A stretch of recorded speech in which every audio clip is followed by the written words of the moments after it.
3 ದಿನಗಳಿಂದ ನೀರಿಲ್ಲದೆ ಹಾಸ್ಟೆಲ್ ವಿದ್ಯಾರ್ಥಿಗಳ ಪರದಾಟ. ಊರು ಮನೆ ಮಠ ಬಿಟ್ಟು ಶಿಕ್ಷಣಕ್ಕಾಗಿ ಹಾಸ್ಟೆಲ್ ಬಂದಿದ್ದ ವಿದ್ಯಾರ್ಥಿಗಳು ಪರದಾಡುವ ಸ್ಥಿತಿ ಬಂದಿದೆ. ಕಳೆದ 3 ದಿನಗಳಿಂದ ಕುಡಿಯುವ ನೀರಿಲ್ಲ, ಬಳಕೆಗೂ ನೀರಿಲ್ಲದೆ ವಿದ್ಯಾರ್ಥಿಗಳು ಕಂಗಾಲಾಗಿದ್ದಾರೆ. ಊಟ ಮಾಡಿ ಪೇಪರ್ನಿಂದ ಕೈವರಿಸಿಕೊಳ್ಳೋ ದುಸ್ಥಿತಿ ದೇವರಾಜ್ ಅರಸು ಮೆಟ್ರಿಕ್ ನಂತರದ ವಸತಿ ನಿಲಯದ ಹಾಸ್ಟೆಲ್ನಲ್ಲಿ ನಡೆದಿದೆ.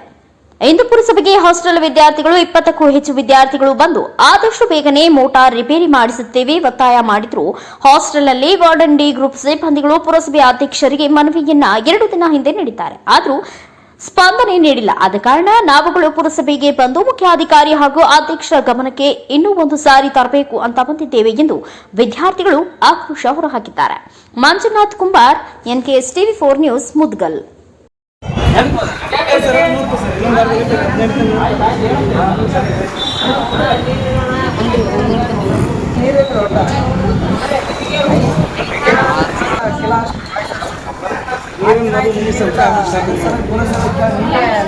ಸರ್ ಒಂದು ಲೆಟ್ರ್ ಕೊಟ್ಟಾಗ್ಯಾರ, ಅದನ್ನ ಒಟ್ಟ ತಾವು ಕಿವಿಗೆ ಹಾಕಿಂದಿಲ್ಲ. ಇವತ್ತು ನೀರು ಸಲ ನಾವು ಪುರಸಭೆ ಸ್ಟ್ರೈಕ್